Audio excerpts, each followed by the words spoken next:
Bonsoir mesdames, bonsoir messieurs. Ici la station de micro et KO. 160 mètres sur grandes ondes et 200 mètres sur ondes moyennes. Notre émission va commencer dans quelques instants. Bonjour et bienvenue dans ce deuxième épisode du podcast Micro et KO. Bonjour. Aujourd'hui, on va parler des personnes haut potentiel intellectuel, ou HPI. Mais avant, commençons par notre petit disclaimer. Nous ne sommes ni psychologues ni médecins. Nous partageons avec vous uniquement notre vécu et l'expérience acquérie au cours des années. Ceci étant dit, entrons à présent dans le vif du sujet. Alors, le haut potentiel intellectuel correspond à une intelligence cognitive très supérieure à celle des personnes de sa classe d'âge. C'est aussi important, à mon sens, de définir ce qu'est l'intelligence cognitive. C'est en fait toutes les aptitudes fondamentales d'une personne, comme par exemple le raisonnement ou la vitesse de traitement de l'information. On est capable de mesurer le QI grâce à un test psychométrique. Les plus utilisés en France et dans le monde sont ceux de Wechsler, déclinés en plusieurs versions selon votre âge. On peut considérer qu'une personne est HPI à partir ou au-delà de 130. Un point important à mettre en lumière, c'est qu'il y a deux types d'HPI, les homogènes et les hétérogènes comme nous.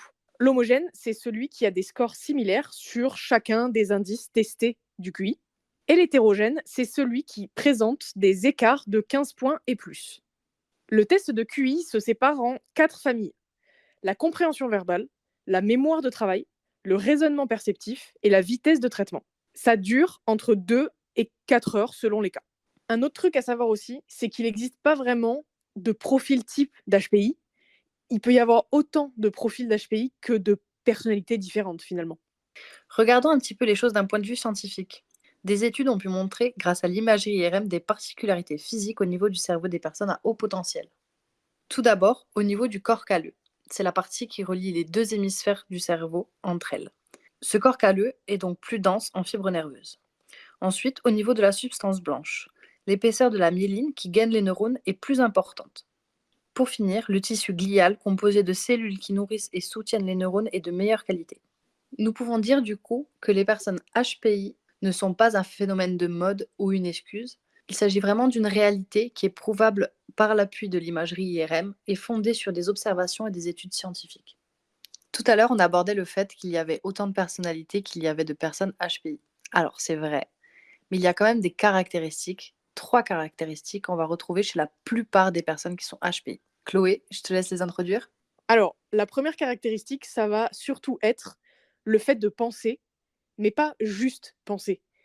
Chez les HPI, en tout cas la plupart, c'est presque un besoin vital. C'est comme respirer. C'est-à-dire que dans n'importe quelle situation de la vie, dans n'importe quel moment de la journée, on va penser tout le temps à plein de choses en même temps et ça ne va jamais s'arrêter. Il y a des fois où ça en est même très handicapant, par exemple quand on va se coucher et que à ce moment-là, il faudrait plutôt être propice à la relaxation, à la sérénité. Et en fait, ton cerveau, il est juste à fond.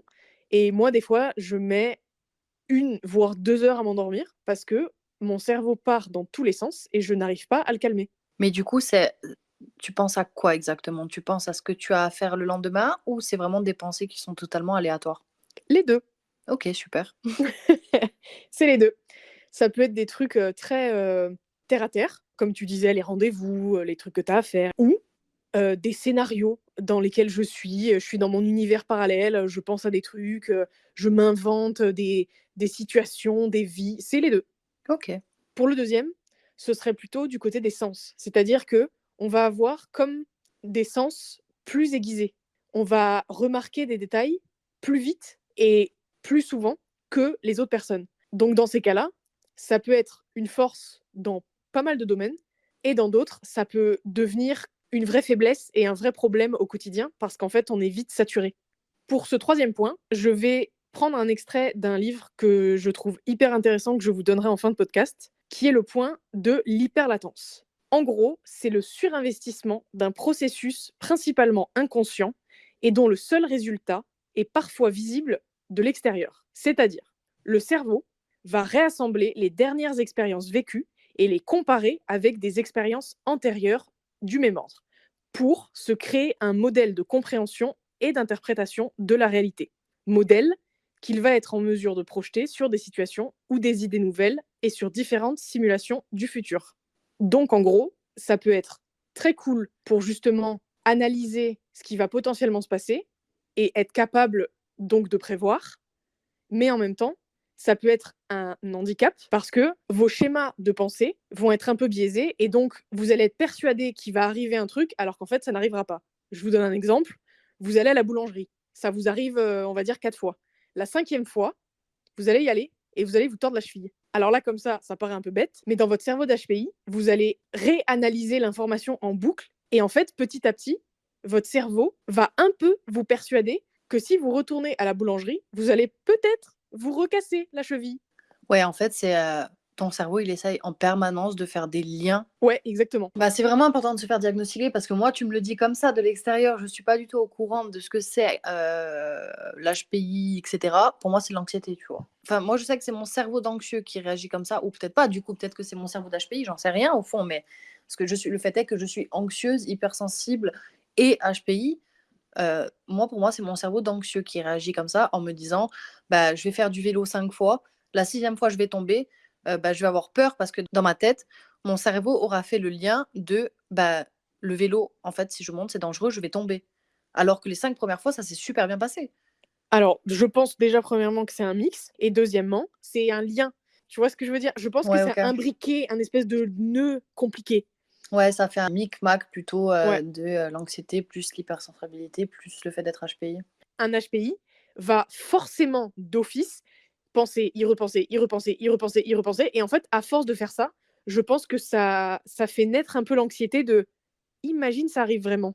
Et en fait, ça te quitte pas et je pense que ça nourrit l'anxiété. Quand tu dis le fait de penser, de penser, de penser, de penser, ça rejoint encore une fois un petit peu, pour vivre les 2, pour ma part, ça rejoint un petit peu le côté des pensées intrusives et des pensées obsessionnelles. C'est ça en fait, c'est des pensées qui reviennent en boucle, en boucle, en boucle. Donc il y a vraiment, je pense, un petit peu des 2 côtés et bon après d'office, quand on est HPI, on est plus sujet à avoir de l'anxiété et de l'hypersensibilité. Et C'est pas surtout, obligatoire, surtout de la mais rumination, beaucoup, beaucoup. ouais, ouais, ouais, ouais. Et moi, je sais que mon anxiété naît à chaque fois de mes pensées en boucle. Ah oui. Mais c'est ça aussi la question, c'est de savoir, ça dépend peut-être des gens. Peut-être que toi, ça vient de la pensée, mais peut-être que chez quelqu'un d'autre, ça va être autre chose, tu vois? Ça peut être sensoriel. Je Mmh. pense que l'anxiété, elle peut naître de plein de sphères différentes, quoi. Là, on est un petit peu en train de dériver. On reste quand même sur de la santé mentale, hein, ce qui est quand même le sujet de notre podcast. Mais on va revenir sur l'HPI. Alors pour moi, vaste sujet qu'est le fait de ne pas se sentir à sa place, qui est donc le sujet du jour. Ça peut vouloir dire plein de choses à la fois. Comme par exemple, avoir l'impression d'être à contre-courant avec les autres, ou ne pas se sentir légitime de faire telle ou telle chose, voire même avoir un syndrome de l'imposteur quand on décide de faire quelque chose. C'est une situation qui est en relation rapprochée avec la solitude aussi. Tu te reconnais dans personne et tu te sens limite plus seul quand tu es avec des gens que quand tu es réellement seul. Parce qu'en fait, l'autre devient comme un miroir dans lequel tu te reflètes pas, un peu comme un vampire. Et ce qui est fou, c'est que c'est constant. Et surtout, dans les situations négatives comme positives. Moi, par exemple, au lycée, quand mes copines voulaient absolument toutes le même sac, je comprenais vraiment pas l'intérêt déjà. Et de ce fait, j'enviais le fait de ne pas en avoir tout simplement envie moi aussi. Et à contrario, si admettons, personne n'était capable de répondre à une question et que j'étais la seule à pouvoir le faire, j'allais me demander, mais pourquoi je suis la seule à pouvoir répondre? Donc, au lieu d'avoir un sentiment de fierté et de me dire c'est cool, je me suis démarquée, etc., j'avais un sentiment de honte en me disant oh non, je suis encore à contre-courant. Et en fait, tu finis par faire l'amalgame entre les moments où tu devrais plutôt être fier de toi et les moments de honte. Du coup, dans ta tête, tes forces deviennent tes faiblesses et en fait, tu n'es plus qu'une faiblesse sur pattes. Et finalement, tu passes ta vie à vouloir appartenir à un groupe parce que c'est rassurant, parce que tu vois bien que les autres sont à leur place et qu'en fait, toi, à côté, bah, c'est comme si on t'avait donné une épée en ballon, pour tuer un dragon, quoi. Et le pire, c'est qu'après, ton cerveau l'analyse avant même que ça se produise. Donc tu es presque capable d'anticiper les moments où tu sais que ta pensée va diverger des autres, où tu sais qu'on va te dire pour la énième fois: «Ah mais de toute façon, elle, elle fait jamais rien comme les autres». et ça devient un cercle vicieux. Oh, cette phrase, elle fait jamais rien comme les autres. Combien de fois je l'ai entendue? Elle est dure, hein. Donc en fait, tu grandis dans un monde où on te dit d'un côté, soyez différents, c'est cool, mais qu'on te pointe du doigt à la première occasion quand tu oses dire un peu plus ce que tu penses. Alors du coup, tu galères, tu te bats avec ton épée ballon là pour ressembler aux autres et tu dévoiles finalement très peu ton visage. Et puis il y a des fois où tu le dévoiles et au lieu d'être encore dans la différence, en face de toi, il y a l'acceptation. C'est cette personne qui, à mon sens, va demander comme à venir voyager dans ton univers.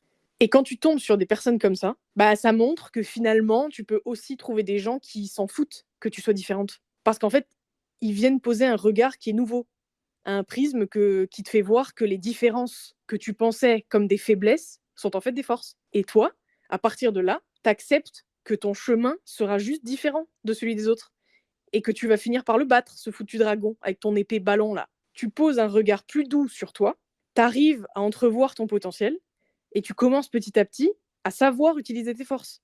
Et ça devient un cercle vertueux. C'est-à-dire que plus tu t'acceptes, plus tu es OK avec le fait d'être différent, donc plus tu t'assumes. Tu vis ta vie en adéquation avec qui tu es. Et donc, tu attires autour de toi des gens qui vont t'accepter comme tu es. Voire même le jackpot, des gens qui sont comme toi. Avec qui, d'un coup, tu vas pouvoir partager une expérience similaire et te sentir appartenir à un groupe. Et ce groupe que tu as cherché en vain jusqu'à maintenant, bah, je dois avouer que ça envoie quand même un sentiment de soulagement. C'est un peu comme quand j'ai passé mon test de QI, j'ai senti que j'avais besoin de la réponse pour continuer d'avancer, entre guillemets. Mais d'un autre côté, j'étais pétrifiée parce que j'avais peur de la réponse en même temps. En gros, je vous fais une image. C'est comme si tu cherchais un trésor toute ta vie sans carte et que là, tu trouves une carte avec une croix et que tu décides d'aller creuser. Mais déjà, premièrement, qui te dit qu'il y aura un trésor là-bas? Et surtout, deuxièmement, qui te dit que c'est celui que tu cherches? Et si c'est pas le bon? Bah, du coup, tu repars à zéro et il faut continuer de chercher. Donc, je me disais, s'il s'avère que c'est positif, j'aurais enfin la réponse à presque toutes mes questions et ça expliquerait beaucoup de choses dans ma vie, dont ce sentiment de décalage. Parce qu'évidemment, vous vous doutez bien qu'avoir ce genre de ressenti depuis quasiment toujours, ça amène avec la culpabilité envers soi-même, le fameux mais qu'est-ce que j'ai fait pour mériter ça? Qu'est-ce que j'ai fait pour être si différente? Et à ce moment-là, la seule réponse était bah c'est de ma faute. Et quand soudain, après toutes ces années, on vous donne la réponse tant attendue, c'est la délivrance parce qu'une partie de la culpabilité, elle s'en va. Et moi, j'ai été en paix avec moi-même à ce moment-là. Par contre, ma manière de voir les choses, surtout envers moi-même, je sens qu'elle est encore ancrée, que j'ai encore mes vieux démons, tu vois, qui ressurgissent. Par exemple, on parlait de biais cognitifs tout à l'heure, bah, c'est exactement mon cas et mon problème pour ça. C'est-à-dire que j'y ai tellement pensé tout le temps et je me suis tellement persuadée que c'était ça la réponse, que c'était de ma faute parce que j'étais différente, parce que c'était moi le problème, etc. Que même encore maintenant, quand il arrive des trucs dans la vie, ma réponse instinctive, la première qui va arriver, c'est de ma faute, c'est moi le problème, etc., etc. Et en fait, c'est contre ça que encore maintenant je me bats tout le temps en essayant d'être plus douce avec moi-même, en me disant c'est pas forcément vrai, faut que tu casses ce schéma de pensée. J'ai exactement le même problème sur le même sujet, enfin pour les mêmes raisons, quoi. Ouais, j'ai l'impression que c'est un problème assez récurrent. Et je trouve que ne pas se sentir à sa place, ça fait peur. Déjà que la vie est compliquée, alors je vous explique même pas comment ça se passe en tant qu'HPI.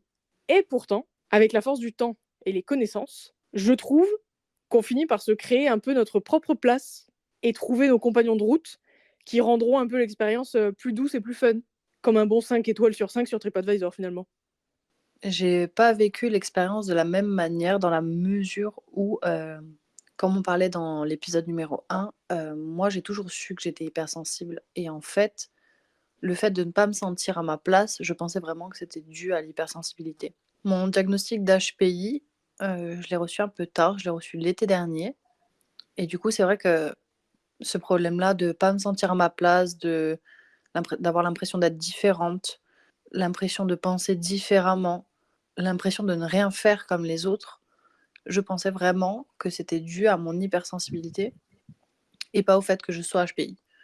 Alors, c'est peut-être un petit peu des 2, mais du coup, je pense, clairement qu'il fallait peut-être pas mettre tout sur le dos de mon hypersensibilité. C'est vrai que les réflexions que je peux avoir au quotidien ou les questions que je peux me poser sont très différentes, de celles de mon entourage.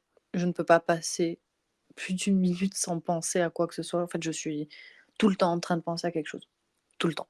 Alors des fois, ça peut être, des trucs totalement banals de la vie quotidienne ou alors des fois je peux me faire des scénarios ou alors, comme on en discutait tout à l'heure, je pense qu'on en discutait en off, je peux être en train de faire la vaisselle, en même temps en train d'écouter une vidéo YouTube, en même temps penser au livre que je vais lire le soir, en même temps penser à ma liste de courses que je vais devoir faire demain et en fait, je n'arrive pas à arrêter mon cerveau de penser et ça, c'est vraiment une caractéristique propre au HPI, c'est qu'on ne peut pas s'arrêter de penser. Tout à l'heure, tu parlais des HPI qui sont homogènes et hétérogènes. Ouais. Donc nous, on a été diagnostiqués tous les 2 hétérogènes et en fait, quand on m'a annoncé le résultat, de mon test de QI, j'étais un petit peu «étonnée» entre guillemets parce que je me suis c'est vrai qu'on a vraiment quand même une image des HPI, ouais, ils sont super intelligents, enfin une image de enfin moi je sais que personnellement, du moins, j'ai toujours eu une image, quelqu'un qui était HPI, c'était quelqu'un qui était très intelligent et ça se voyait en fait. C'est pour ça que quand j'ai reçu mon résultat comme quoi j'étais HPI, j'étais un petit peu étonnée. Non pas que je m'identifiais comme quelqu'un de bête, mais je m'identifiais comme quelqu'un de tout à fait dans la norme et j'avais pas, l'impression, du tout, d'être plus intelligente qu'un autre. Alors c'est toujours pas le cas, je suis pas plus intelligente que personne. En fait, le seul truc que j'ai pu remarquer, c'est que ma manière de penser et de réfléchir était totalement différente que les autres personnes et c'est vrai que même quand j'étais en classe pour, des devoirs ou, pour des problèmes en maths ou quoi que ce soit, j'arrivais au même résultat que les autres, mais sans passer par le même procédé. En fait, ma réflexion était totalement différente pour en arriver au même point. Alors c'est bien que tu dis ça parce que c'est exactement la caricature qu'on se fait d'un HPI. Déjà, je trouve que le nom, il est problématique, c'est-à-dire que ça s'appelle les surdoués, sauf qu'en fait, ça n'a rien à voir. C'est pas qu'on est plus intelligent, c'est juste que notre fonctionnement de pensée, notre manière de réfléchir, elle est différente des autres. Donc, exactement comme tu disais, pour avoir le même résultat, pour arriver au même point, au lieu de prendre le chemin A, on va prendre le chemin B. C'est tout. Et l'autre caractéristique, c'est que on va prendre le chemin B et que potentiellement, le chemin B sera plus rapide. Mais ça ne veut pas dire qu'on est plus intelligent. Ouais, je pense que c'est bien résumé. Tu disais tout à l'heure que tu avais une image du HPI assez le premier de la classe, qui est très intelligent, ça se voit. Pour certains, effectivement, c'est ça. Mais il y en a d'autres. Et alors là, désolé, mais je ne peux pas vous donner le pourcentage exact, qui sont plutôt comme nous, qui a priori sont des gens complètement lambda. Et en fait, tu avais l'impression de ne pas être HPI parce que pour toi, c'était synonyme d'intelligence. Ouais, non, mais clairement, moi, j'avais clairement le stéréotype du HPI, en fait. Mais moi, c'est pareil, hein. Moi, j'imaginais un petit gars à lunettes, vraiment qu'on a tous eu dans notre classe au moins une fois dans une de nos nombreuses, années d'école, au premier rang, qui écoute tout, qui a pas d'amis. Vraiment le cliché de base. Ouais, ou même Sheldon Cooper, quoi. Ouais, voilà. Et du coup, comment t'en es venu, si tu pensais ne pas l'être, à te dire: «Je vais passer un test»? Bah, c'est que j'allais, consulter un psychologue, par rapport à mon anxiété et ça faisait déjà quelques séances, que je le consultais et en fait, au bout de 5 6 séances, en voyant mon histoire, ma façon de réfléchir, la façon dont je relatais mon histoire, il a peut-être fait des liens et en fait, c'est lui, de lui-même, qui m'a proposé de passer un test de QI. D'accord. Et est-ce que tu t'étais déjà posé la question avant? Je m'étais pas posé la question, par rapport au HPI. Je m'étais plus posé la question par rapport à un TSA, donc un trouble du spectre autistique, parce que j'avais quand même des particularités, on va dire, qui reviennent beaucoup dans les troubles du spectre autistique. Donc moi, je me posais plus des questions par rapport à ça. Le fait est que, j'ai été diagnostiquée aussi avec un TSA, mais que également je suis HPI. C'est ressorti, en fait, pendant les tests de QI, quoi. Bon, je pense que par rapport à ce sujet-là, on a à peu près fait le tour. Il y aurait sûrement encore des choses à dire, mais on aura d'autres épisodes pour les aborder. Par rapport au livre dont je vous parlais tout à l'heure, c'est un livre que m'avait conseillé, mon psy, celui qui m'a fait passer, mon test de QI. Ça s'appelle «Les phylocognitifs» Il n'aime que penser et penser autrement. C'est écrit par 3 personnes, Fanny Nussbaum, Olivier Révol et Dominique Sapé-Marinier. J'ai adoré ce livre, je le trouve très clair. En fait, je trouve qu'il est super, que ce soit pour la personne concernée ou aussi même pour ses proches. Parce qu'en fait, il y a même des conseils et pour les HPI et pour les proches. On scinde bien en deux les HPI homogènes et hétérogènes. Et donc, vous pouvez vraiment aller creuser beaucoup plus profondément, apprendre les caractéristiques, les faiblesses, les forces. Je le trouve vraiment génial. Si vous vous êtes reconnu dans nos témoignages et que vous ressentez le besoin de vous faire diagnostiquer, vous pouvez passer un test de QI chez un psychologue. À savoir qu'il faut bien vous renseigner avant parce que tous les psychologues ne font pas passer des tests. Pour chaque tranche d'âge, il y a des tests qui correspondent. Je crois qu'on a fini pour ce 2e épisode du podcast Micro et KO. On se retrouve tous les lundis matins à 6h. N'hésitez pas à partager ce podcast autour de vous si vous pensez qu'il peut aider quelqu'un dans votre entourage. On se retrouve sur nos réseaux sociaux, Instagram et TikTok, et on vous dit à bientôt. Salut!